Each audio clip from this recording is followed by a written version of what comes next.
근데 맥 사바지 그지다다 가상디 예지 Ngài đang thử máy, Ngài nói hôm nay dùng cái mic mới. Hôm trước thì dùng cái mic thì nó không có được rõ lắm, nên là này đổi cái mic mới nên người ta thử lại.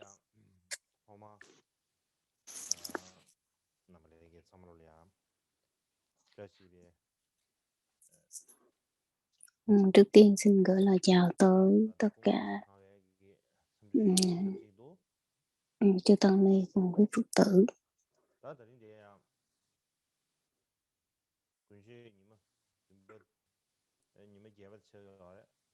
Hôm nay chúng ta pháp hội vào cái ngày thứ 8.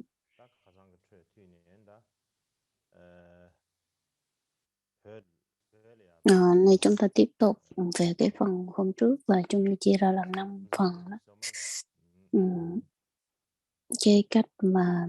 ở chư Thức Tông được truyền qua ở Tây Tạng thì chia làm 5 phần ấy.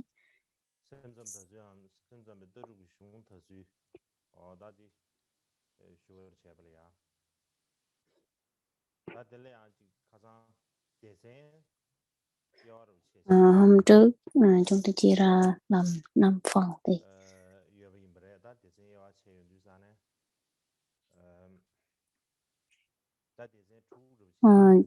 hôm trước thì Ngài nói là 5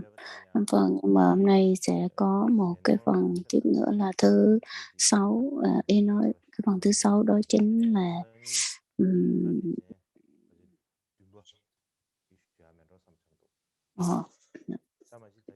Ngài chia ra nhiều phần,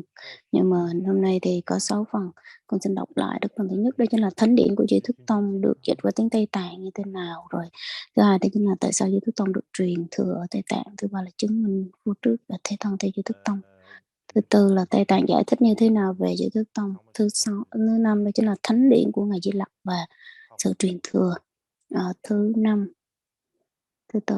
đó chính là thánh điển của Ngài Di Lặc và sự truyền thừa. Rồi thứ 6 đó chính là nói về tư tưởng tha không và chư Thức Tông. Còn phần tiếp theo thì sẽ là ngày mai. Hôm qua con không có nắm rõ 5 cái phần này, nên là hôm nay xin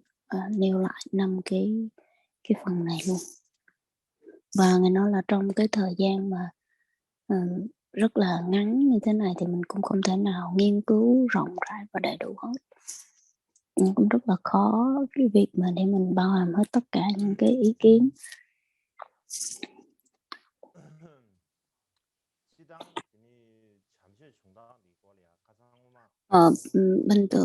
Bình thường thì cái thánh điển của Ngài Di Lặc và cái sự truyền thừa về cái thánh điển của Ngài Di Lặc thì hôm trước chúng ta đã nói rất là nhiều cái vấn đề liên quan như thế này, cho nên là bây giờ mình không có nói nhiều và nói rộng, mà mình chỉ nói những cái điểm quan trọng. Đó chính là trong cái phần thánh điển của kinh Tam Tạng Thánh Điển của Tây Tạng thì được hiểu như thế nào. Chẳng hạn như Ngài Sanghya Songpo viết, Sư Tử Hiền Sanghya Songpo viết trong giải thích về 8 Bát Thiên Tụng giải thích thì Ngài có nói rằng là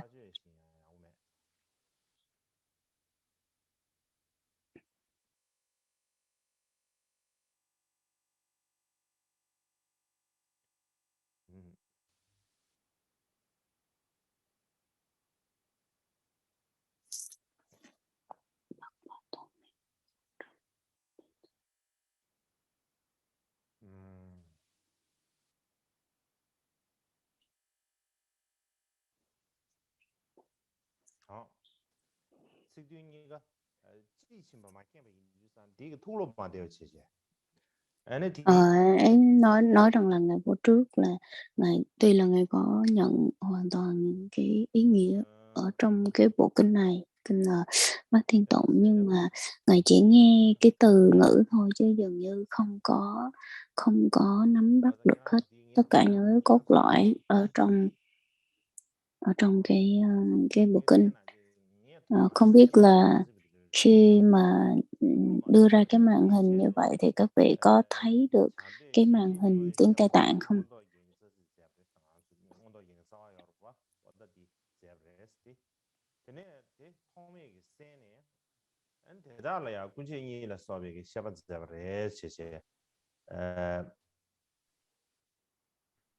다 가셔야지. 참배 참정아,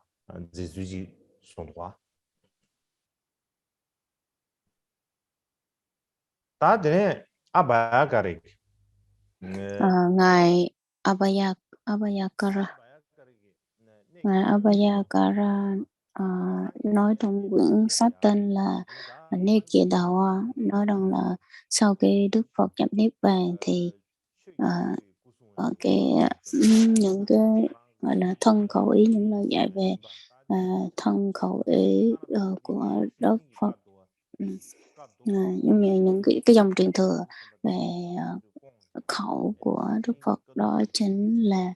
ngài, Kim Cang Thủ. Ngài, Kim Cang Thủ là ngài, Đại Thế Chí. Trong này nói rằng là ngài, Hiền Quán Trang Nghiêm Luận là của ngài Di Lặc, viết ra, chứ ngài Di Lặc, viết ra. Còn nếu mà nói tới ngài Vô Trước viết ra thì nó chỉ là cái sự mà mượn danh của ngài Di Lặc thôi, chứ không phải là ngài Vô Trước viết. Muốn chứng minh rằng là ý là muốn chứng minh rằng là, cái quyển mà Hiện Quán Trang Nghiêm Luận, Nghiên luận Hiện Quán Trang Nghiêm Luận đó chính là ngài Di Lặc, viết ra, trước tác. Cho nên là cho nên là trong này, trong cái vị này nói rằng là,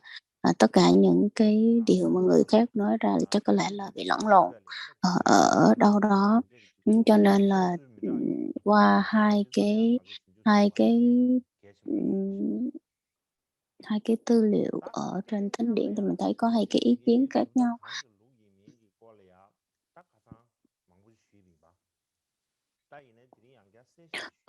Và hôm trước thì chúng ta đã có nói về, 5 cái bộ luận của ngài Di Lặc là nó nằm trong cái trường phái nào. Thường thì chúng ta thấy rằng là, 5 cái bộ luận của ngài Di Lặc này thì thuộc trong cái tư tưởng nào. Thì đối với Tây Tạng và Ấn Độ, rồi Tây Tạng và, Trung Quốc thì không có cái sự mâu thuẫn, nhưng mà nội bộ trong Tây Tạng thì có rất là nhiều, mâu thuẫn.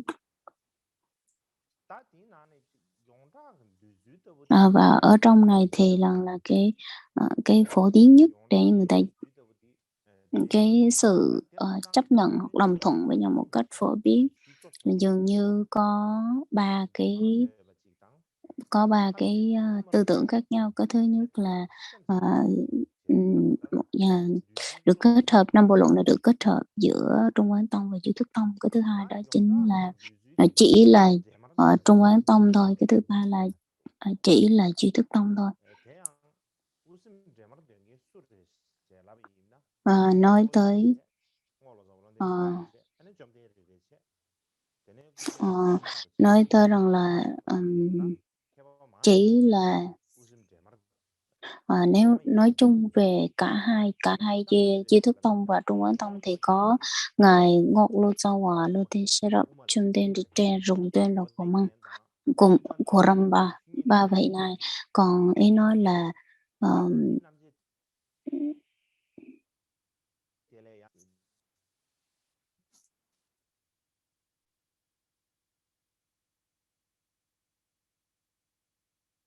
ngài bị đứng mạng.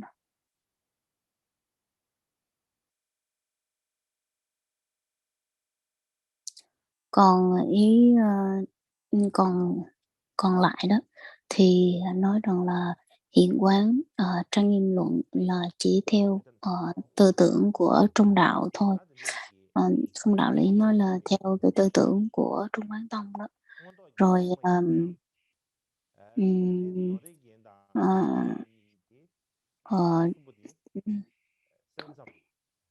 ờ, Đại thừa Trang trang nghiêm kinh luận và biện 음, pháp tánh phân biệt luận thì là của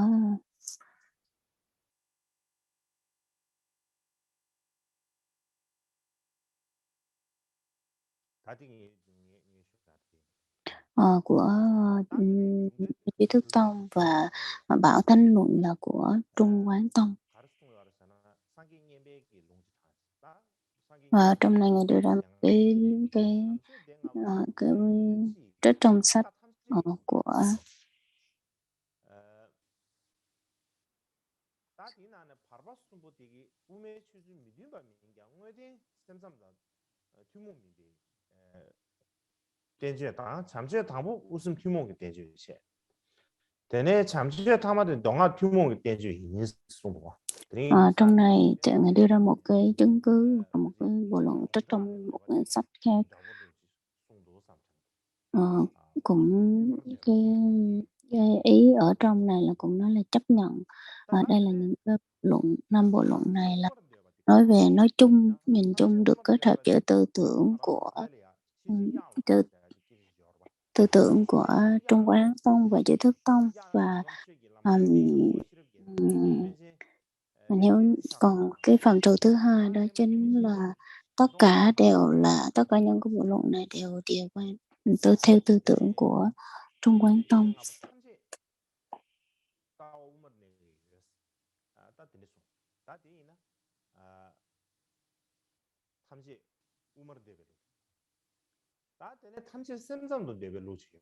Và theo tư tưởng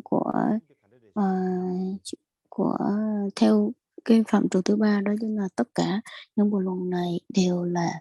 của Duy Thức Tông. Thì là ai là người chấp nhận? Ngài Trần Dawa trong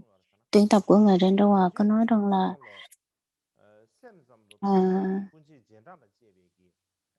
ý nói là Ngài thầy trò Ngài Vô Trước và Ngài Thế Thân và những vị đệ tử của Ngài. Nếu như mà nói rằng là thầy trò Ngài Vô Trước và Thế Thân không phải là những cái người thuộc Duy Thức Tông thì rằng là theo cái căn cứ ở trong quyển sách này thì nói rằng là tất cả những cái người mà theo đệ tử của Ngài Vô Trước và Thế Thân đều không phải là theo Duy Thức Tông, cho nên nếu nói như vậy thì rằng là tất cả đối với Tây Tạng này thì hoàn toàn không có bất cứ một bộ luận nào theo Duy Thức Tông luôn. Và trong Ngài Lama Randawa có nói rằng cho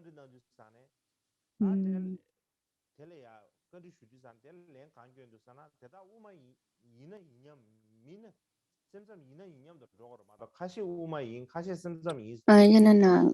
trong này Ngài cũng nói thêm rằng là nếu như mà những bộ luận này đều là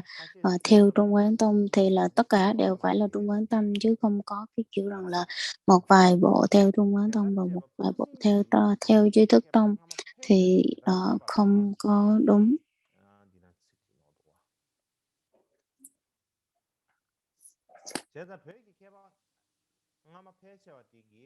Vào nãy con có bị thiếu một số đó là tất cả đều là những 5 bộ luận này đều là Trung Quán Tông thì có ai là người động chứng cứ nào đưa ra là Ngài Sangye Nyempa trong những cái bộ tuyển tập của Ngài Sangye Nyempa đưa ra là cái chứng minh rằng là đây là tất cả những cái bộ luận theo Trung Quán Tông.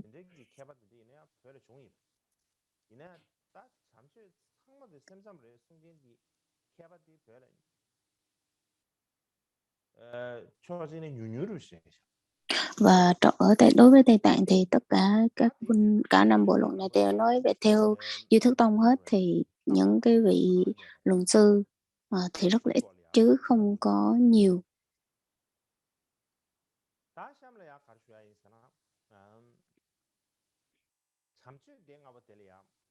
Năm cái bộ luận của Ngài Di Lặc này thì Ngài Vô Trước và Ngài Thế Thân đã viết những cái bộ luận giải như thế nào về 5 cái bộ luận này. Thì trong đó Ngài Thế Thân cũng có viết về rằng là Bảo Tinh Luận rồi Pháp Tánh Phân Biệt Luận, Biện Trung Biện Luận đều là có của Ngài Thế Thân đều viết những cái bộ luận giải về những 5 bộ sách này hết.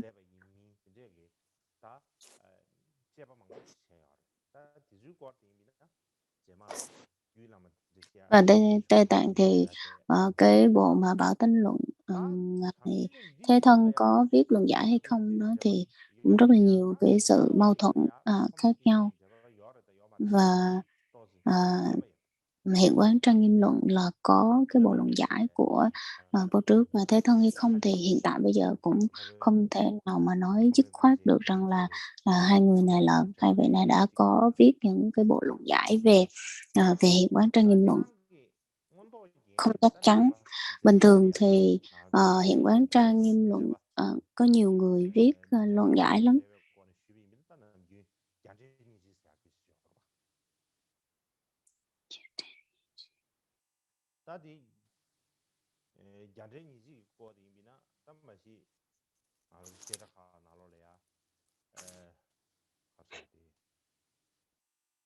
Và thường khi nói tới các cái bộ luận của hai vị đại luận sư Vô Trước và Thế Thân thì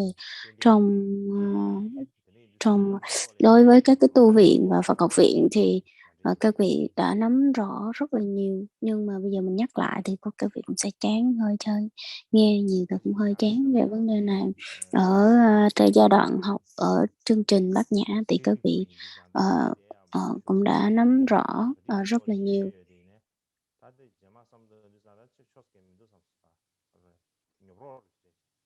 Nhưng mà ở đây thì mình không có đi sâu quá, tại vì nếu mà nói sâu quá thì cũng giống như các vị học lại thì các vị sẽ chán. Và cái điều mà quan trọng muốn nhắn tới, nói muốn trình bày ở đây đó chính là hai cái bộ luận. Cái thứ nhất đó chính là 12 cái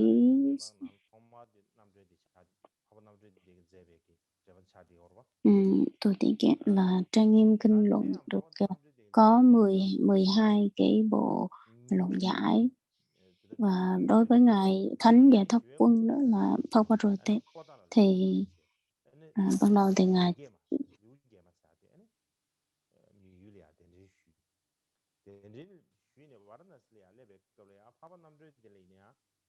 Ngài Giải Thoát Quân Ngài mới đem một cái bộ sách về từ Tây Tạng về phải từ Ấn Độ về Tây Tạng, và sau đó khi mà ngài trở về Varanasi ở Ấn Độ thì có đem theo cái quyển Nhị Tri Lực Kema và quyển Hiện Quán Trang Nghiêm Luận, và sau đó thì ngài viết cái bộ luận là Nhị Tri Năng Hoa là 20 câu, 20 khổ thơ, một bộ luận có 20 khổ thuần. Và bên cạnh đó thì ngài cũng viết ngài cũng gọi là kết hợp với Hiện Quán Trang Nghiêm Luận để viết ra những cái bộ luận khác nhau. Và một cái phạm trù khác đó chính là viết luận giải nhưng không kết hợp với Hiện Quán Trang Nghiêm Luận. Và trong những cái bộ luận giải được kết hợp và không kết hợp với phần chánh văn này thì đây là Bát Thiên Tụng Nhiếp Nghĩa Luận Giải. Thì đây là một cái bộ luận mà gọi như là nó có cái năng lực mạnh nhất. Và đây là một trong những cái tên gọi khác có trong các cái bộ luận của các cái bộ luận giải của Hiện Quán Trang Nghiêm Luận. Dường như chúng ta hay dùng cái từ là 17 bộ luận giải hoặc là 20 bộ luận giải, thì dường như 17 bộ luận giải kết hợp với phần chánh văn và hoặc 20 bộ luận giải kết hợp với chánh văn của Hiện Quán Trang Nghiêm Luận này dường như được dường như được dịch qua tiếng Tây Tạng hết rồi, và cũng có một số vị nói rằng là đây là trong 17 bộ luận giải, là tổng cộng 17 bộ luận giải, hoặc là 20 bộ luận giải này là một trong những cái bộ luận giải gọi là chính xác và nhất thiết phải là nó hợp với các cái bộ kinh gốc. Các cái bộ kinh gốc và kinh căn bản thì cũng có người bác bỏ là nó không có nhất thiết là phải là như vậy. Nhưng mà ở Tây Tạng vào cái thời Xuân đi thì cũng không có ai nói rằng là bắt buộc phải chính xác là cái định số, là cái con số bắt buộc của những cái bộ luận giải là chỉ là 17 thôi, thì cũng không có bắt buộc là chúng ta chỉ nói rằng là là có 17 cái bộ luận giải về kinh Đại Bát Nhã thôi, chứ người ta cũng không có nói rằng là không nói rằng là bắt buộc. Cho nên là sau khi mà ngài Phù Tôn dịch ra Phù Tôn Lô Sa Hòa thì ngài cũng có viết rất là nhiều, và ngài dịch ra những cái bộ khác nhau, cho nên là tùy theo cái thời cơ cũng giống như là cái thời gian trước sau, nên là có những cái người dịch khác nhau mà để mình thấy. Nói tóm lại thì đối với ngoài những cái bộ luận của kinh Bát Nhã thì rằng là những cái bộ luận khác, chẳng hạn như là Đại thừa Trang Nghiêm kinh luận thì ngài Sombalotro và đệ tử của ngài Thế Thân cũng viết rất là nhiều. Rồi ngài Shenlop Thepa thì ngài này cũng viết về hiện quán Đại thừa Trang Nghiêm kinh luận. Và biện trung biên luận thì cũng có ngài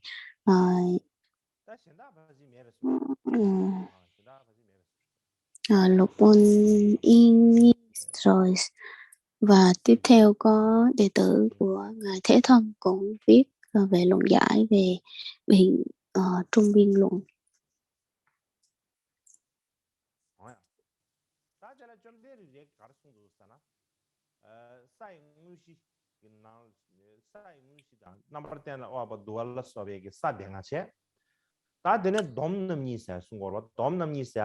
Và trong những cái bộ luận của ngài Di Lặc và hai cái bộ luận tóm tắt về Đại thừa,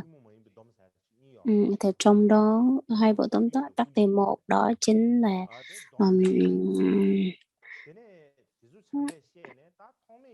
đó chính là một cái bộ là theo cộng thông là chung cho các cái thừa, và cái thứ hai đó chính là riêng biệt không có theo chung với các thừa khác và đặc biệt cho đại thừa thôi. Như là đó chính là thích tụ và quân tụ nhiếp đại thừa luận và nhiếp luận.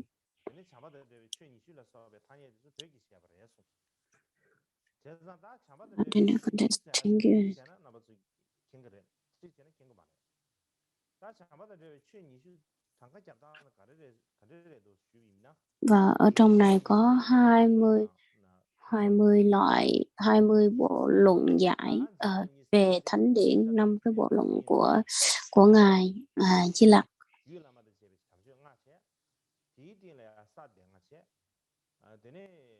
Ngài đang nêu ra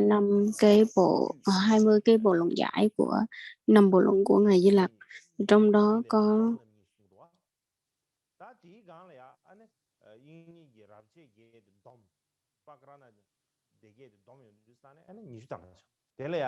cái này nghe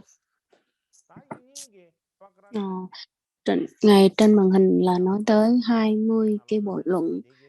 như là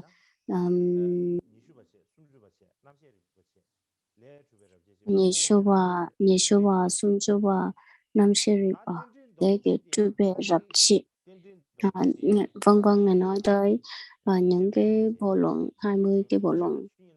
của luận giải về những cái bộ luận của Ngài Di Lặc. Nhưng mà ở đây nếu mình tiếng Việt thì con không có biết được tiếng Việt của những bộ luận giải này, cho nên là nếu mình có thể biết luôn tiếng Tạng thì càng tốt để sau này có thể dễ làm tư liệu.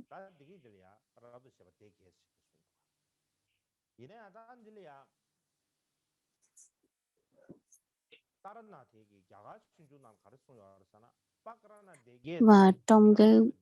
cái vị thánh giả tên là Taranagata thì vị này nói rằng là nguyện mà tên trên từ trệ và Uttha Treva rồi tội Tekens Treva. Đây là một trong những cái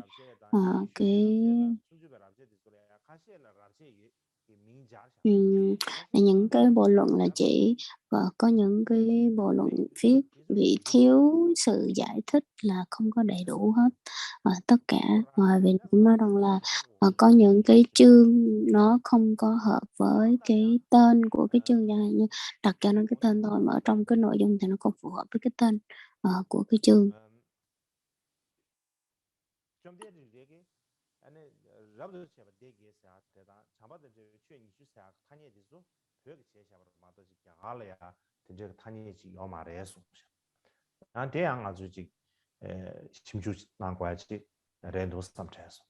Cho nên cũng có những vị học giả nói rằng là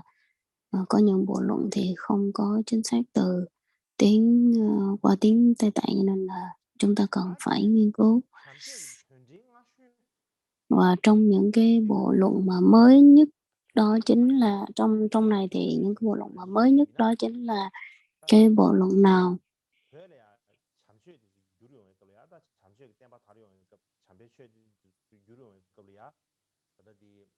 Và những cái bộ luận mà ra đời sớm nhất đó là những cái bộ luận nào? Thì đối với chúng ta đây là có những cái vị luận, cái vị dịch, các cái vị dịch giả thì có vị Basawa là một trong những cái vị mà dịch giả sớm nhất. Rồi sau đó là Zenkou. Và hai vị này khi mà tới Tây Tạng, tới Ấn Độ thì cũng lớn tuổi rồi. Và sau đó các vị này gọi là quan tâm tới 5 cái bộ luận này với một cái tư tưởng là về thực hành tu tập. Và sau này thì có vị Sukawe Tochi, vị này mới là dịch cho cái vị Senkawe Toshi, cho nên cái vị Sukawe Toshi mà này mới gọi là viết hết tất cả, viết nháp hết tất cả những cái lời dạy của các ngài. Và bên cạnh trong cái thời gian đó có một vị dịch giả khác tên là Pema thì cũng học và viết lại. Thời đó thì viết lại những cái bộ luận giải rất là nhiều, nhưng mà những cái bộ luận này bây giờ mình không còn thấy nữa. Và nhưng mà cái bộ luận mà giải thích sớm nhất và bộ luận mà sớm nhất được dịch ra đó chính là của vị Ngốc Lô Châu viết về giải thích về hiện quán trang nghiêm luận, những bộ luận giải của hiện quán trang nghiêm luận, rồi các cái bộ luận bát nhã và bảo tánh luận, pháp tánh phân biệt luận, rồi biện trung biệt biện trung phân biệt luận, rồi hiện toán trên tuần là đạn từ trong kinh luận. Thì những cái bộ luận này đều được dịch ra những cái bộ luận giải sớm.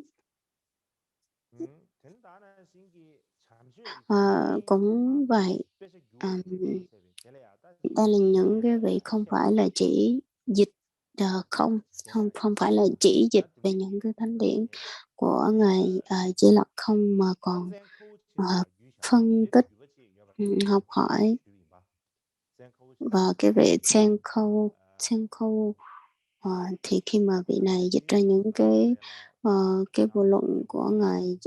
Di Lặc thì nó theo cái tư tưởng là tu tập là nhiều, nhưng mà bây giờ thì cái trường phái này dường như nó cũng bị thất truyền rồi. Và cái hiện tại chúng ta đang trì giữ và đang học đó chính là những cái bộ luận được dịch từ Ngọc Lô Sâu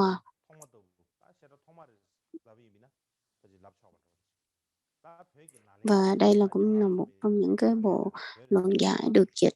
sớm nhất.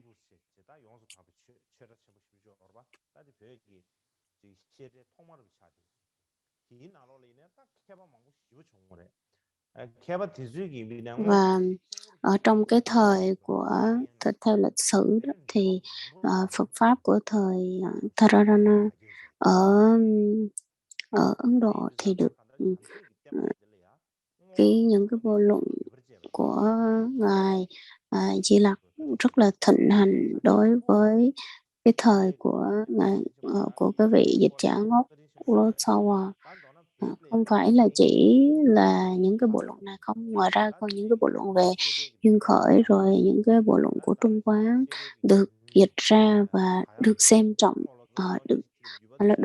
rất là được xem trọng cái thời bây giờ. Giống như là những cái bộ luận nói về 20 câu kệ rồi 30 câu kệ thì được dịch ra rất là nhiều, cho nên là cho tới bây giờ thì khi mà mình thấy được những cái công trình các vị để lại thì mình cảm thấy rất là tôn trọng, chứ không phải là chỉ chấp vào cái trường phái của mình, cái dòng tộc của mình, cái dòng của mình là nó cũng không có được. Rồi đối với cái thời kỳ mà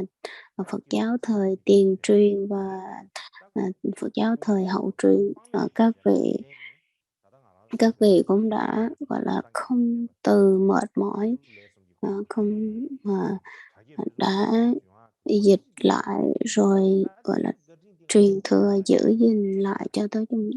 chúng ta tới ngày hôm nay. Đây là cái điều mà cái sự tri ân vô bờ bến đối với các cái vị tiền bối đi trước.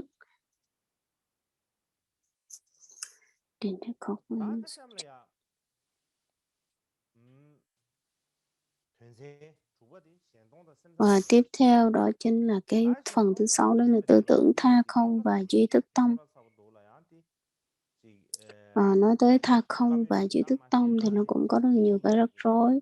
Nếu như mà mình không có giải thích rõ ràng thì nó sẽ cũng đem đến nhiều cái rắc rối lớn đối với cái việc rằng là cái tư tưởng nó bị va chạm lẫn nhau.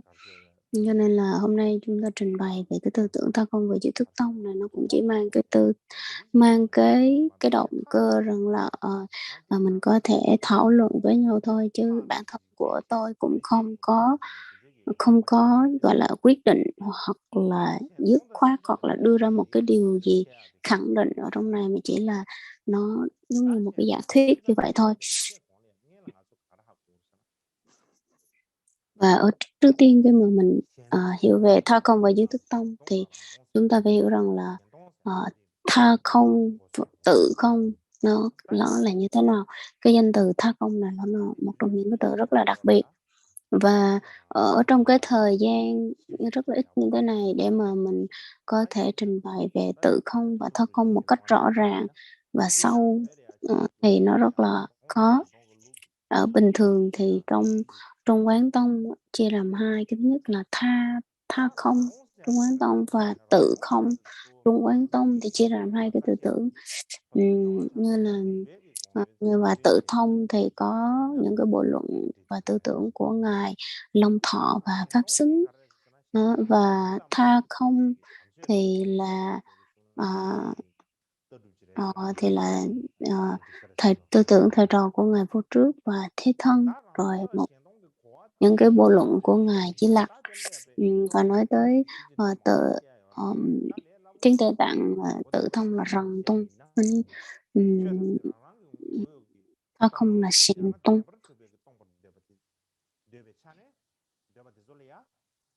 Ý nói rằng là khi mà nói tới tha tông thì nó khi mà nói tới tự không có nghĩa rằng là tất cả các pháp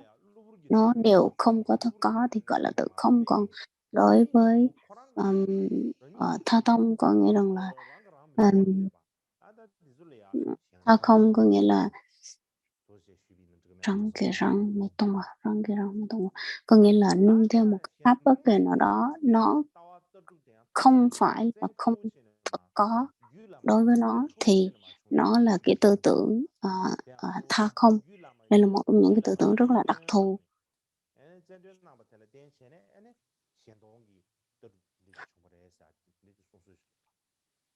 Và có cái tương truyền rằng là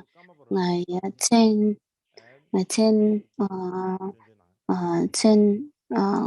Khâu Chê và sau này ngài Rằng Trung Tuổi Trệ, ngài Kamapa Rằng Trung Tuổi Trệ cũng trình gọi là cũng xin yêu cái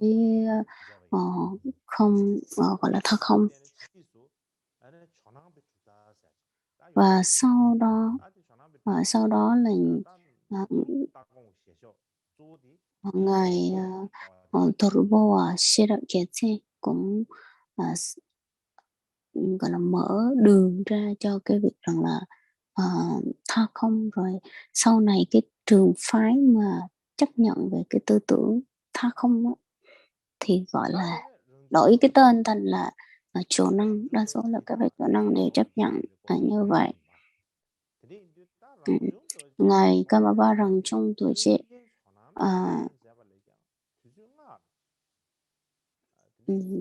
cho nên rằng là khi mà nói tới ngài Kamapa Rằng Trung Tuổi Trệ thì một trong những cái người mà đã gọi là xỉn dương sớm hơn cái thời của Chồ Năng lận. Cho nên rằng là ngài Kamapa Rằng Trung Tuổi Trệ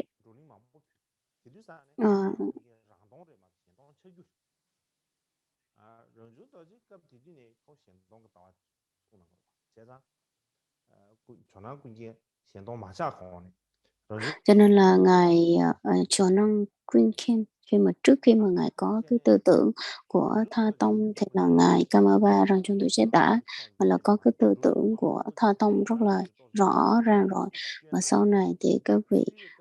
ngài có cái sự thảo luận rất là nhiều, và lúc đó thì ngài Rằng Trung Tuổi Trệ, ngài Kamapa Rằng Trung Tuổi Trệ mới nói rằng là bây giờ cái tư tưởng chấp nhận cái tư tưởng triết học tha tông của tôi, tha không của tôi là cái vị ông bác bỏ rất là nhiều, nhưng mà trong tương lai thì là bắt buộc ông phải duy trì cái tư tưởng tha không thế này. Và đây là cho nên là đây là những cái lời trích dẫn mà dường như bên Chồ Năng, tư tưởng của triết phái Chồ Năng đều rất là quan tâm tới. Nhưng mà cũng có người nói rằng là tuy là ngài Rằng Trung Tuổi Trệ, ngài Kamapa Rằng Trung Tuổi Trệ không chấp nhận tha tông, nhưng mà vẫn viết về những cái bộ luận của tha không. Cho nên rằng là ngài Rằng Trung Tuổi Trệ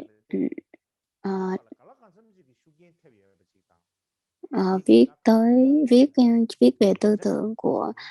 tha không thì nó ảnh hưởng tới ngài Thorbova rất là nhiều. Cho nên là mình cũng có thể nói là cái tư tưởng của ngài Kamapa Rằng Trung Tuổi Trệ đã ảnh hưởng rất là nhiều đối với cái ngài Thorbova.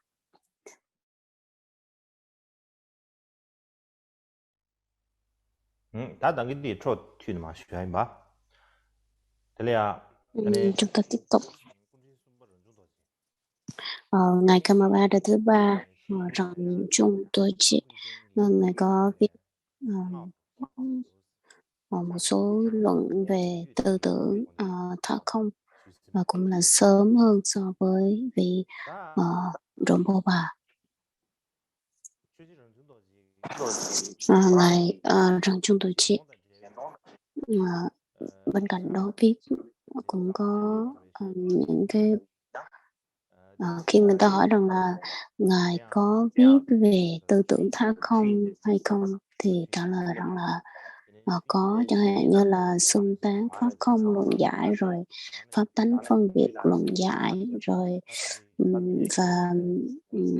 và bảo tánh luận giải. Ngài viết rất là nhiều luận giải về cái tư tưởng tha không, và đặc biệt là nhiều bộ luận giải mang đậm cái tính rằng là phủ định. Ý nói rằng là tánh không nó là phủ định chứ không phải là khẳng định.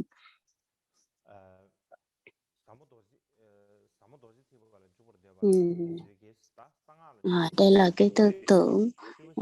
như chữ tha không đó, như là một trong những cái từ nói về tánh không, nhưng mà nó dùng trong cái tư tưởng của Chỗ Năng, không phải Chỗ Năng là nhiều.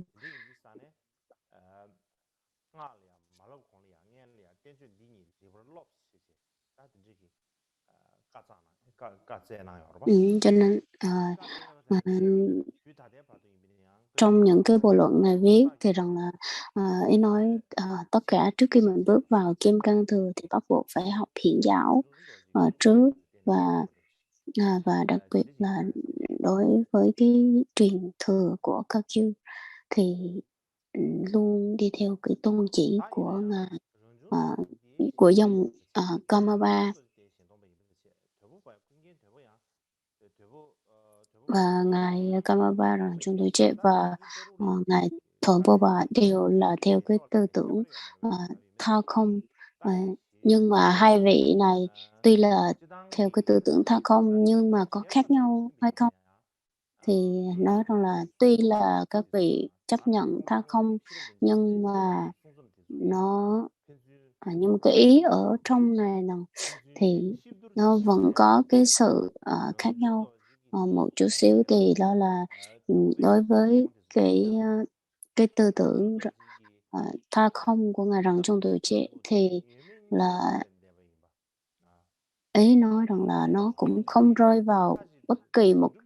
tha không đó, nó không rơi vào bất kỳ một cái biên nào, cũng không phải là biên thường, cũng không phải là biên đoạn, không chấp có cũng không chấp không. Còn đối với nhưng mà không có quyết định rằng là khẳng định rằng là tất cả các pháp đều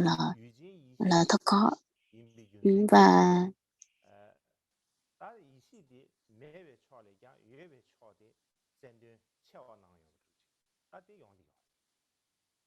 다른 신기 런종도 지기 루루담 토민이 공부양 공부 직분. và Ngài Rằng Trong Tuổi Trẻ, và sau này các cái vị cũng đúng với cái tư tưởng của Ngài Long Thọ và Vô Trước.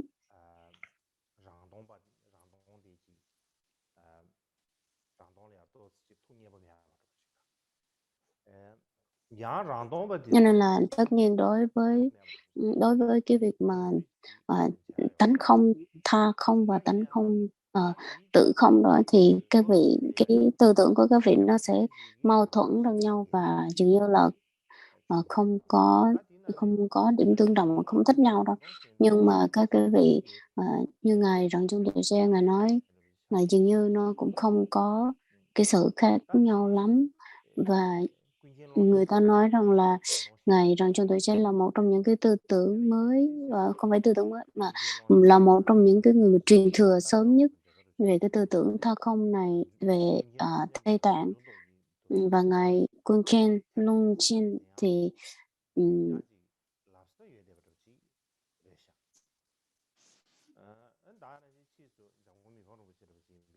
sau này Ngài Mepom Rinpoche và Ngài Kunchen Lungchen thì cũng nói rằng là giữa tha không và tự không, tánh không tha không và tánh không tự không, nó không có bị trái ngược nhau, nó không có mâu thuẫn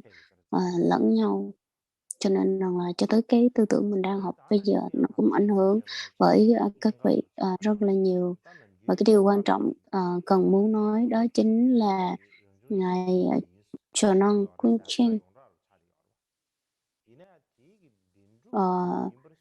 chấp nhận rằng là tánh không tự không nó là thật khó. Cho nên là cái chữ mà thật có đó mình không biết rằng là có phải là chữ thật có nó đồng nghĩa với chữ thật có ở trong cái lần chuyển pháp luân thứ hai hay không. Nếu như mà mình cần phải tìm hiểu và nghiên cứu xem là có đúng không. Bởi vì là trong cái chữ mà thật có ở trong cái lần chuyển pháp luân thứ hai thì nó là ý nói rằng là nó chỉ là giả lập thôi, tất cả các pháp nó chỉ là giả lập thôi chứ không phải là tự nó tồn tại một cách độc lập. Cho nên là cái chữ mà thật có ở đó, thì dạ, đối với ngài Ròng Chung Tuổi Trệ và Ròng Chung Trí Sĩ thì các vị vẫn nói rằng là tuy là nó thật có nhưng mà nó không phải là nhưng mà nó chỉ là giả lập, cho nên là nó cũng có cái cách dùng từ nó cũng giống nhau, nó giống nhau nhưng mà nó ở trong cái nghĩa nó khác nhau hoàn toàn, nên là mình phải coi thử rằng là cái nghĩa ở trong cái vị muốn dùng như thế nào.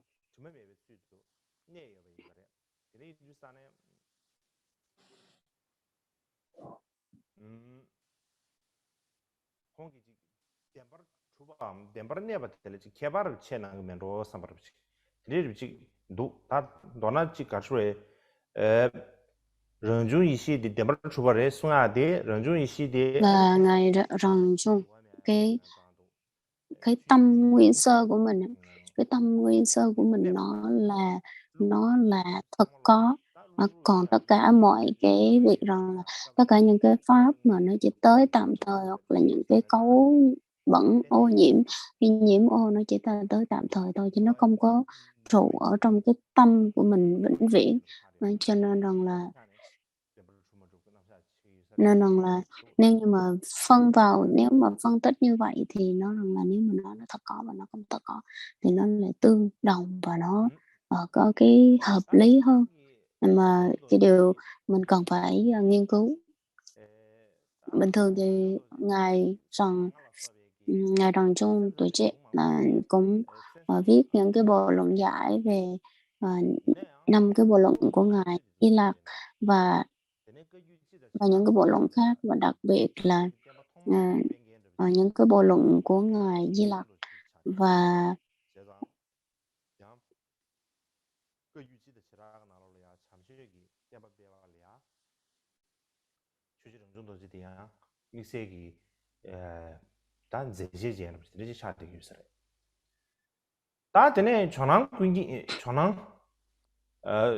và đối với phái Kakyu thì người ta rất là xem trọng những cái bộ luận giải của ngài Kamaba, Ròng Chung Tuổi Trệ, và ngài Thum Gompo và Srap Gyatsen thì không có chấp nhận nhiều năm cái bộ luận này là của ngài của Duy Thức Tông, nhưng mà chấp nhận rằng là Bảo Thanh luận và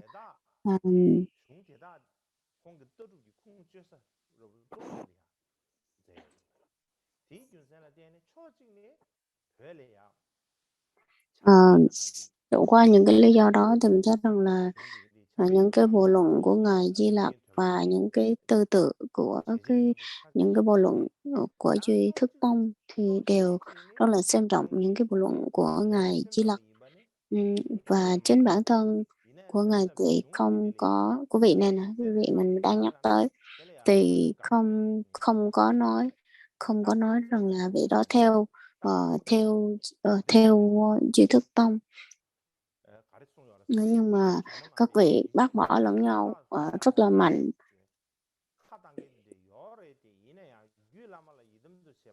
Và các vị nói rằng là Bảo Tánh luận là một trong những cái bộ luận mà là Duy Thức Tông, là tư tưởng của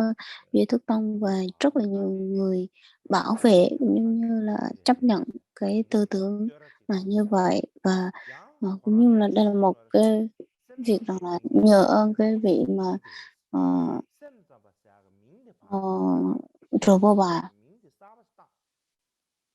và ngài của Ramba có nói rằng là theo cái ý kiến của Ramba thì biết rằng là Sim Sim Duy Thức Tông là một trong những cái tên khác của Tha Tông hoặc là Tha Không, hoặc là Tha Không là đặt cái tên từ Duy Thức Tông thôi, chứ thực ra những điều này nó không có khác nhau, hoặc là dùng cái từ là một cái thuật ngữ khác, đó là Đại Trung Quán, thì nó cũng chỉ là cái cách dùng từ khác nhau của tư tưởng của Trần Năng thôi.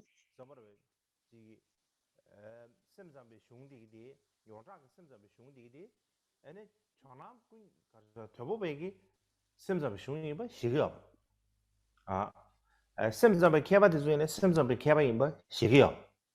대야 Và đặc biệt là những cái người theo Chùa Năng thì không bao giờ nói rằng là họ là những người theo Duy Thức Tông, hoặc là những cái người mà theo Duy Thức Tông mà không bao giờ nhận là họ là theo Duy Thức Tông đâu, mà đều là nhận diện rằng là mình là một trong những người theo tư tưởng của Trung Quán. Và trong Trung Quán thì là Tha Không Trung Quán, chứ không phải là tự không Trung Quán, cho nên là có rất là nhiều cái chứng cứ nói rằng là và chứng cứ nói rằng là đây là các vị đều là những người theo Trung Quán Tông. Bình thường thì là 5 cái bộ luận của Ngài Di Lặc là cái tư tưởng của Duy Thức.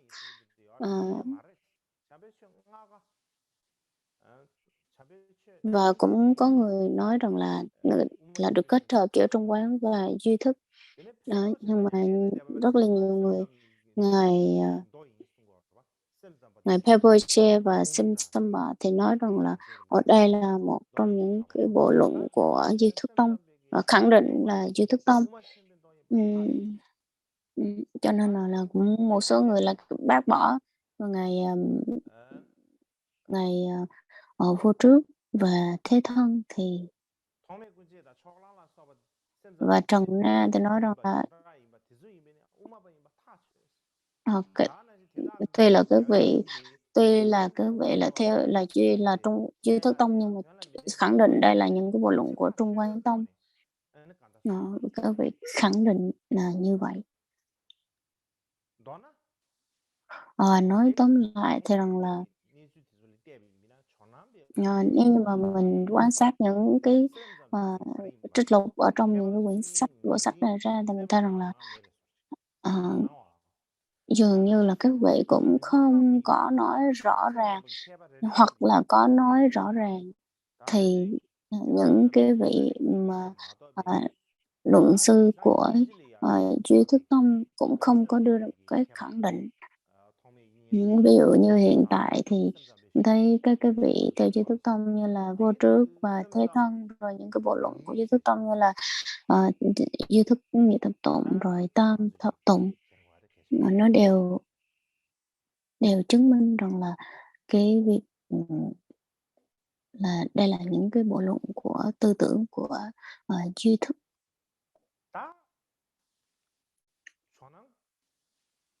Và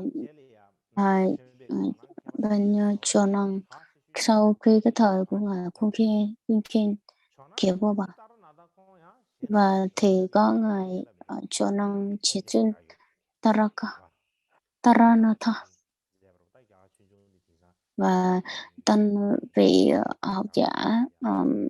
Taranatha là một trong những người rất là giỏi, là vị đại luận sư nổi tiếng của Ấn Độ. Và vị này nghiên cứu rất là nhiều về tư tưởng của các cái tông phái, và đặc biệt là đứng trên cái tư tưởng của trung lập, mà không có nghiêng về một cái phái nào để mà nghiên cứu.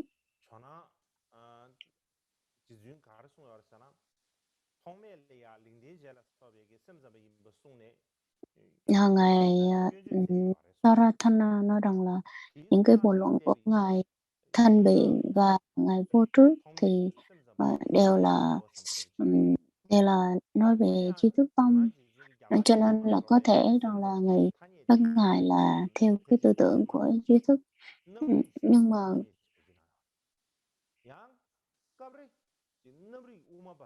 Thỉnh thoảng thì các vị không dùng cái từ duy thức mà là dùng cái từ trung quán duy tâm, cho nên là cũng không có những cái vào tùy theo cái ngữ cảnh mà các vị dùng cái từ khác nhau, cho nên là nó không có rõ ràng.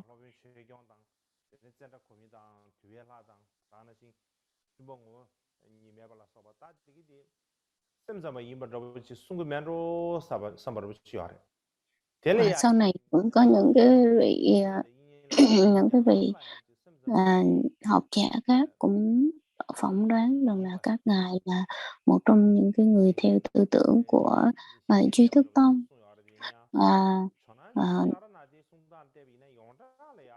So với cái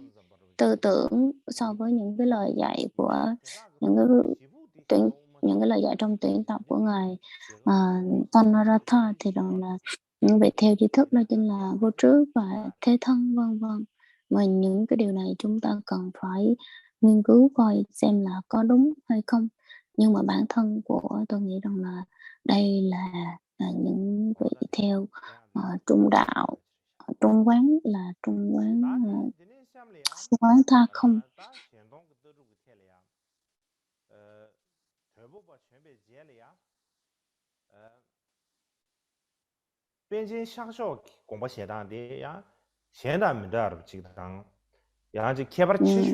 Và sau sau đó thì có các cái vị đạo sư khác nhau, đặc biệt là vị tên là Denchen Sakchok. Đây là một trong những vị học giả nổi tiếng của phái Sakya. Và trong Sakya, trong phái Sakya thì là có 3 vị nổi tiếng về cái việc là tinh thông về kinh lục và mật tạng, thì trong đó có Denchen Sakchok.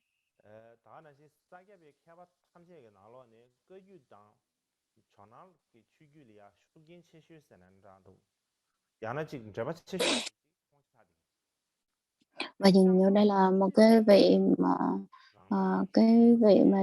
gọi là giải thích rất là nhiều và viết ra những cái bộ luận giải rõ ràng tên phái Sakya. Và ở trong cái thời kỳ đầu trong cái cuộc đời của ngài, vào thời kỳ đầu trong giai đoạn mà còn trẻ, thì ngài theo cái tư tưởng là tự không.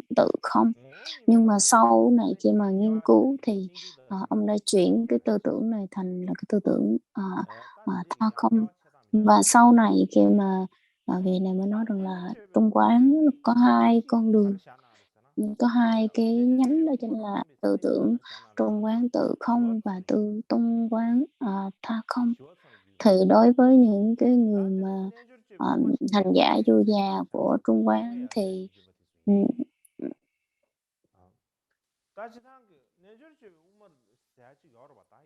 đều theo mang đậm 2 cái tư tưởng là tự không và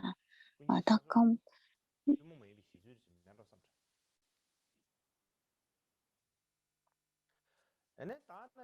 Và tư tưởng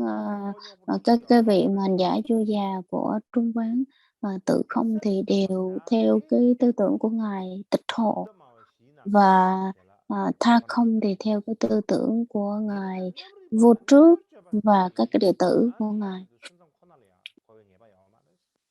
Cho nên là nếu mà nói tới các vị hành giả du già thì không nhất thiết các vị này phải theo tự không, hoặc là không nhất thiết phải theo tha không. Và như nãy mình đã nói được là các vị hành giả du già đều cả mang đậm 2 cái tư tưởng này, cho nên là nếu mà nói rằng các vị hành giả du già thì dường như họ có đầy đủ cả cái tư tưởng của duy thức và cả cái tư tưởng của trung quán luôn.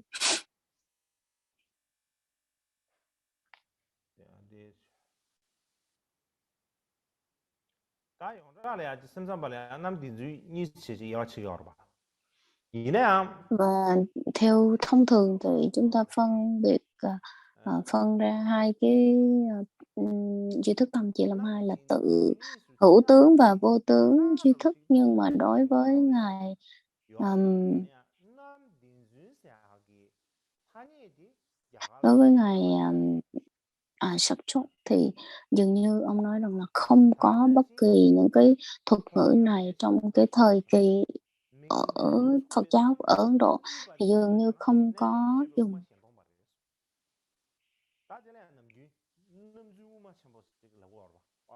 Nên thường thường người ta hay dùng rằng là um, um, vô tướng trung quán, vô tướng đại trung quán, thì người ta hay dùng cái từ là cái từ mà để mà phân biệt cho cái tông phái và cái tư tưởng thời bây giờ. Cũng vậy, cũng có vị này cũng nói rằng là trung quán và duy thức đều có những vị học giả uyên bác khác nhau.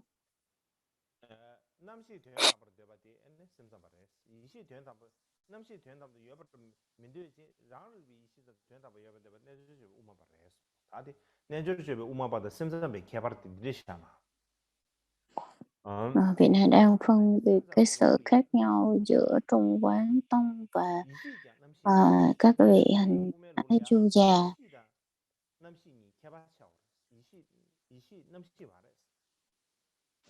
Các vị nói là cái tâm thức nó không phải tâm thức, các cái căn thức nó không phải là ý thức.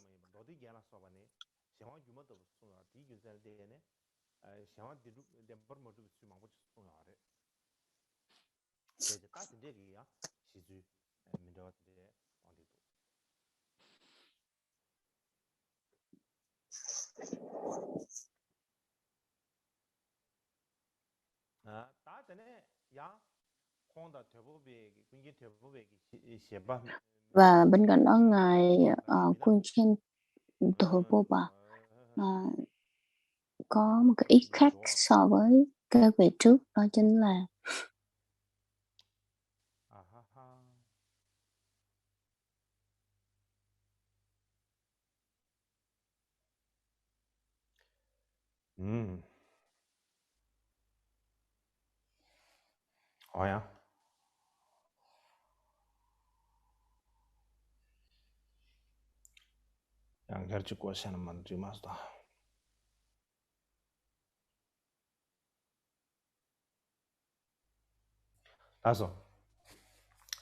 다들 benzi shajo 되부 베기 양 송당 민데 치 가려서나 우마 베기 화변 세네 và bên trên Sọ Trúc và Thổ Vô Bà, hai vị này nói rằng là ngày Thanh Biện và ngày Pháp Xứng là ngày Thanh Biện và Pháp Xứng cũng bác bỏ cái tư tưởng tha không, nhưng mà không phải là đứng trên cái tư tưởng của Trung Quán và các vị hành giả du già của Trung Quán, mà là đứng trên cái tư tưởng đứng trên cái sự là tìm hiểu và quan tâm tới cái chữ là tất cả các pháp đều nương nhau mà sanh để mà bác bỏ, chứ không phải là đứng trên tư tưởng của Trung Quán, hành giả của các vị hành giả du già và những người theo Trung Quán. Tuy là các vị nói như vậy nhưng mà không thể nào mình có cơ sở nào để mà mình chấp nhận rằng là mình bác bỏ rằng là các vị không phải là Trung Quán hoặc là các vị theo duy thức tông.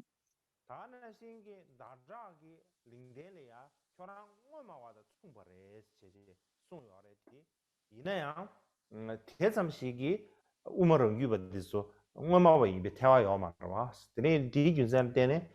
ane 나자라 수업에기 화변 통매디 ngài ngài pháp xứng nói rằng là có thể là ngài vô trước không có hiểu hết không có lĩnh hội được cái tôn chỉ của ngài, của ngài Long Thọ. Ngài Sắc Chốc mới thông thường thì ngài Sắc Chốc nói tuy là có khác nhau nhưng mà những cái vị kể tên vào đằng chế ni kiệu thì đều cũng bác bỏ rất là nhiều. Nói cho tới bây giờ thì ở ở Tây Tạng thì phân biệt cái rằng là vô tướng Trung Quán và duy thức tông nó khác nhau như thế nào, và vô tướng duy thức và cái tha không nó khác nhau như thế nào, thì hiện tại đối với Tây Tạng chỉ có ngài bên trên sọ trộn là giải thích và nói rất là rõ hơn, nên ở đây chúng ta cần phải tìm hiểu và phân tích rộng ra. Và nói tóm lại thì mình có thể dùng đối với Tây Tạng thì cái sự truyền thừa của Duy Thức Tông là dường như không có cái sự truyền thừa. Nhưng mà nói tới trên thực tế thì rằng là những cái bộ luận về Duy Thức Tông, những cái bộ luận của Duy Thức Tông và cái tư tưởng của Shen Tông, dù là kinh dù là luận cũng đều rất là giống nhau và giống nhau với Duy Thức Tông, cho nên rằng là nếu mà nói rằng là cái việc là từ những cái vị mà theo cái tư tưởng của Shen Tông thì là tha không, những cái tư tưởng này dường như rất là giống nhau, mặc dù mình không nói là những vị theo tư tưởng của tha không là Duy Thức Tông, nhưng mà cái quan điểm họ cực kỳ giống nhau. Vì lý do gì? Vì rằng là các vị nương theo những cái bộ kinh luận, nó đều là những cái bộ kinh giống nhau hết chứ không có khác. Nhưng mà có một cái điều là những cái vị theo tư tưởng của tha không, các vị đều không bao giờ chấp nhận rằng là tôi là Duy Thức Tông, cũng không có thích cái từ Duy Thức Tông, hoặc là và rất là giữ khoảng cách và rất là xa, giữ khoảng cách chứ không có nói rằng là mình theo Duy Thức Tông đâu. Vì lý do gì? Như vậy thì vì lý do gì? Tôi đưa ra những cái lý do khác nhau. Tôi không biết nó là có đúng hay không, nhưng mà nó là như vậy. Đa số các vị không có thích rằng là tôi theo Duy Thức Tông đâu. Cái lý do thứ nhất đó chính là ở Tây Tạng thì nói tới cái đại thừa chỉ có hai thôi, một là theo Duy Thức Tông hoặc là hai là Trung Quán Tông. Thì nếu là đại thừa thì phải theo một trong hai, một là Duy Thức, hai là Trung Quán thôi, là bắt buộc mình phải theo một trong hai. Nếu như mà theo hai cái Trung Quán và Duy Thức thì phải theo cái final, và đó chính là theo tư tưởng của Trung Quán Tông. Vì sao? Vì Trung Quán Tông đó, tư tưởng của Trung Quán Tông là cái tư tưởng tối thượng và cao nhất, nên người ta sẽ theo. Đặc biệt là vào cái thời gian sau hậu truyền, Phật giáo thời hậu truyền là phát triển cực kỳ mạnh về Trung Quán Ứng Thành phái. Cho nên rằng là tất cả mọi người ai cũng nói rằng là ôi tôi đang theo cái tư tưởng hoặc theo Trung Quán Tông. Dường như người ta không có buông bỏ được cái việc rằng là ơi tôi đang theo Duy Thức Tông, đang theo Trung Quán Tông. Cho nên để nói rằng là cái vị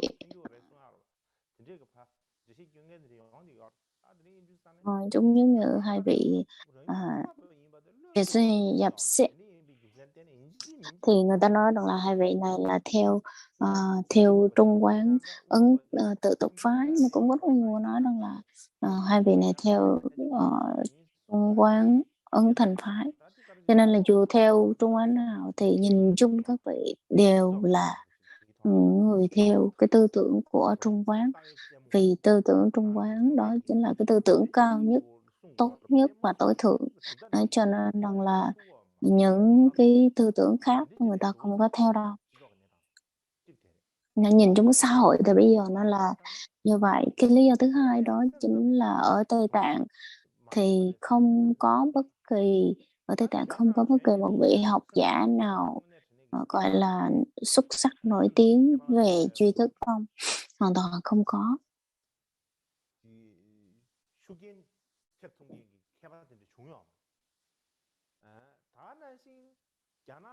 Ờ, đối với ở Trung Quốc thì có ngài ngài ngài Huyền Trang. Ngài Huyền Trang ngài nghiên cứu về duy thức tông, ngài ngài học ở ngài cảm thấy thích thú về duy thức tông rồi mới tới Ấn Độ học và đem về Trung Quốc. Nhưng mà đối với Tây Tạng thì không có ai yêu thích Trung Hoa duy thức tông và đi tới Ấn Độ học và đem về đất nước của mình như ngài Huyền Trang hết. Cho nên rằng là cái tư tưởng duy thức tông sau này cho tới bây giờ vẫn không có những cái bộ luận rõ ràng, cũng không có những cái tư tưởng quan điểm rõ ràng. Người ta nói rằng là những cái bộ luận của ngài Di Lặc thì cũng không thể nào khẳng định được rằng những bộ luận của ngài Di Lặc đó chính là tư tưởng của duy thức tông, bởi vì đó là một trong những cái bộ luận gốc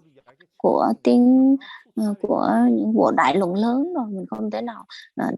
không thể nào phân tích theo cái tư tưởng triết học được hết. Cho nên rằng là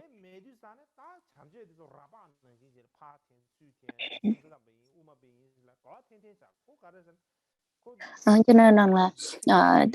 những cái bộ luận của ngài Di Lặc đó là những cái bộ luận lớn và mang tính chất chung, cho nên mình khi mà theo cái quan điểm, theo những cái sự giải thích của một vị học giả nào đó thì nó mang cái tư tưởng cá nhân, nên mình muốn giải thích về cái bộ luận này nó như thế nào, đó là cái quyền của mình thôi. Cho nên mình không thể nào mình nói rằng là những bộ luận của ngài Di Lặc là theo cái Trung Quán hoặc là theo tri thức được. Và cái lý do thứ ba đó chính là ở Trung Quốc thì các vị nghiên cứu đó thì các vị nói rằng là theo duy thức tông,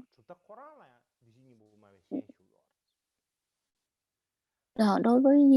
duy thức tông thì người ta vẫn dùng cái từ rằng là Phật tính hoặc là Như Lai Tạng, người ta vẫn dùng rất là nhiều. Mình nói tới cái này thì nó rất là rộng, cho nên bây giờ nói tóm gọn lại thì là cái Như Lai Tạng á, cái Phật tính á, thì các vị đều chấp nhận và gọi là chủ trương về Phật tính và Như Lai Tạng hết. Cho nên là những cái bộ luận mà mang đậm tư tưởng Phật tính và Như Lai Tạng thì là đều là những cái bộ luận của duy thức tông. Giống như hôm trước chúng ta nói về những cái bộ luận như ở Bảo Tánh luận có ngài An Huệ dịch qua tiếng Hoa đó, tiếng Hán đó, thì trên đó mình nương vào đó mình thấy rằng là trước khi cái thời của ngài An Huệ thì là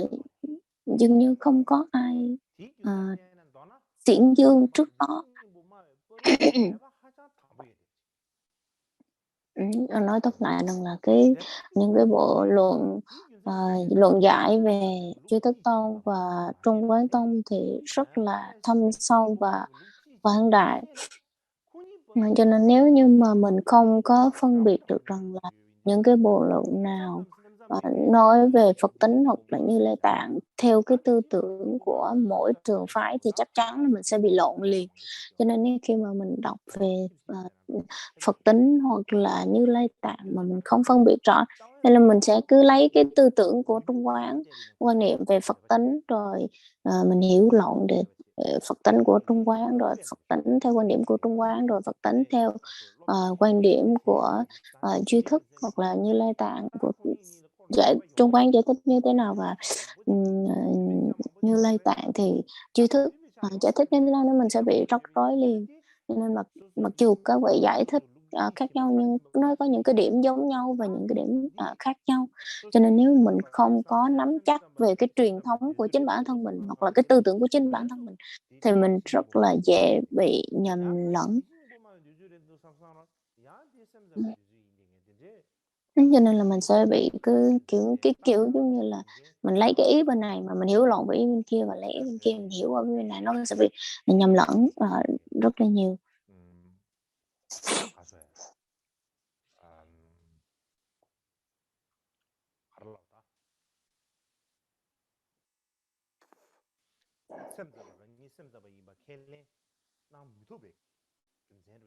Và ở Tây Tạng thì đa số là giống như là chính bản thân mình, vì mình lúc nào mình cũng nghĩ rằng là mình theo tư tưởng của Trung Quán và không có chấp nhận duy thức tông. Nếu như mà các vị theo tư tưởng của Tha không ở Trung Quốc ấy, ở Tây Tạng mà không có khăng khăng rằng là ôi mình là những cái người theo Trung Quán, mà chỉ nói rằng là tôi là những người theo tư tưởng là chấp nhận có Phật tánh hoặc là chấp nhận có Như Lai Tạng, thì cái tình hình nó sẽ khác nhau. Tôi nghĩ nó là như thế, tình hình nó sẽ có một cái chút khác thay đổi rồi. Tôi nghĩ là như thế, bởi vì lần đối với Trung Quốc là có như vậy. Và từ tiếng Hán thì các cái vị mà nghiên cứu Phật học về tiếng Hán cũng đều rất là nói như vậy, và các vị cũng chấp nhận rằng là Đại Thừa là chỉ có hai, một là Trung Quán và Trung Quán và duy thức. Nhưng mà sau này khi các vị nghiên cứu thì các vị nói rằng là phải nói tới Đại Thừa thì phải nói tới ba cái tư tưởng. Ngoài hai cái tư tưởng đó thì còn một cái tư tưởng thứ ba nữa, và các vị này đưa ra rất nhiều lý do, đưa rất là nhiều cái lý do khác nhau. Và cái lý do đầu tiên đó chính là cái bộ luận Bảo Tín luận của ngài Di Lặc ấy. Cái bộ Bảo Tín luận nói rằng là có một cái trường phái nữa. Thì đối với Tây Tạng thì mình thấy là bộ Bảo Tín luận thì nó bắt đầu từ xưa rồi. Mà nhưng mà các vị không nói như vậy, và các vị nói rằng là đối với tiếng Hán mà của cái bộ luận Bảo Tín luận mà theo tiếng Hán thì nó giải thích một chút xíu khác nhau, không phải theo Trung Quán, cũng không phải theo duy thức, mà nó chỉ là một cái con đường riêng của Bảo Tín luận. Cho nên là các vị nghiên cứu thời hiện đại người ta nói rằng là phải nói tới Đại Thừa thì phải nói tới ba thừa, ba cái tư tưởng triết học khác nhau. Cái thứ nhất đó là duy thức Trung Quán, rồi cái thứ hai đó là những người theo gọi là chuyên xiển dương về Phật tánh và Như Lai Tạng. Thì tôi nghĩ theo cái tư tưởng này thì vẫn là tốt hơn. Nhưng mà nếu như mà bây giờ mình nói rằng là có ba cái tư tưởng triết học khác nhau thì nó sẽ là dường như là các vị hiện tại sẽ nhìn nhận rằng là nó sẽ dường như nó sẽ là sai đối với giáo lý của Phật pháp. Cho nên rằng là nhưng mà đối với cái thời Phật giáo cái thời xưa thì nó có tự do hơn rất là nhiều. Giống như là hồi xưa khi mà phân chia các cái bộ phái thì bên Thượng Tọa Bộ thì chia tới 18 tông phái khác nhau, cho nên rằng là dường như nó có một chút tự do. Cho nên bây giờ mình cũng khó để mà khẳng định cái gì. Bây giờ mình cũng không có thể, mình cũng không cần phải phân biệt rằng là Trung Quán tự không và tha không, mà mình chỉ cần là đi theo một cái Trung Quán thôi, một cái Trung Quán chung nên như vậy thì nó sẽ dễ hơn, nhìn nó sẽ tốt hơn. Nhưng mà nếu mà để nói như thế này thì trong tương lai khi mà học về Bảo Tín luận thì chúng ta sẽ phân tích rõ hơn.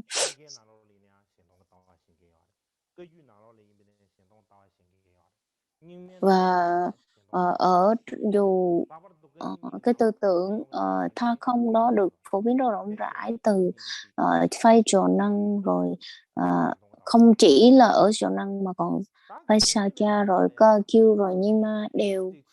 quan điểm rất là gọi là cái tư tưởng mà tánh không tha không này rất là mang đậm, và các vị ủng hộ cái tư tưởng này rất rất là nhiều.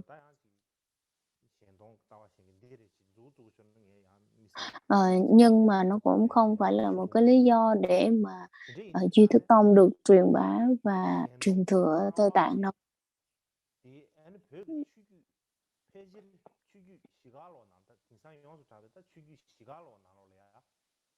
Và cái tư tưởng trong quán tha không dường như nó cũng là mang đậm 4-5 cái tư tưởng của những cái tông phái khác nhau.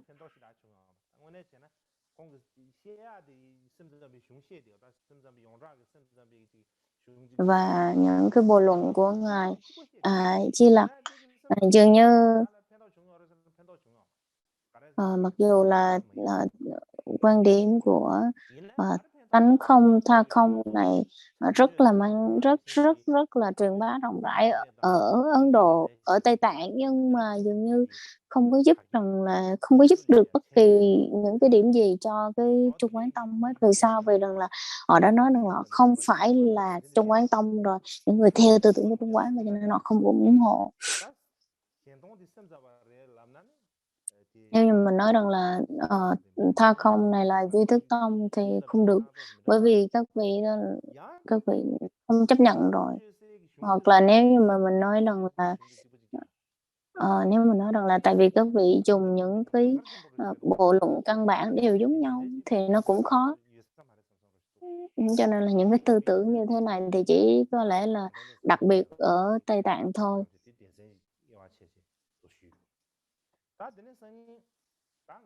Và ngày mai thì chúng ta mai cho lẽ là mình tóm tắt lại cái phần là nói tóm gọn và kết thúc cái phần Duy Thức Tông được truyền bá ở Tây Tạng như thế nào.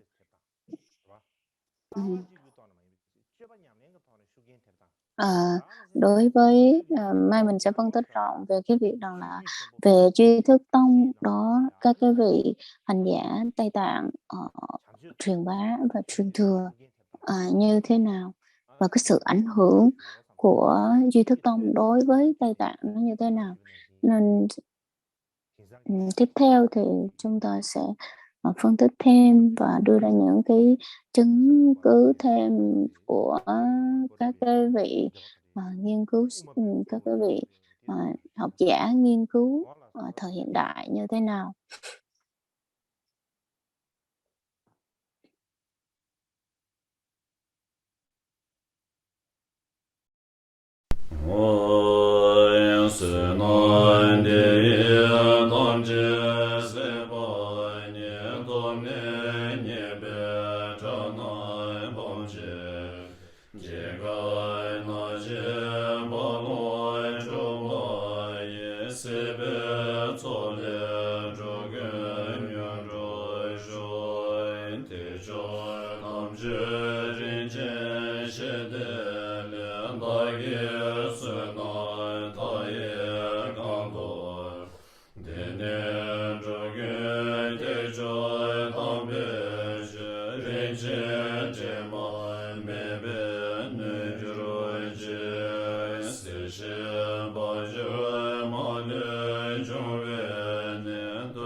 Jai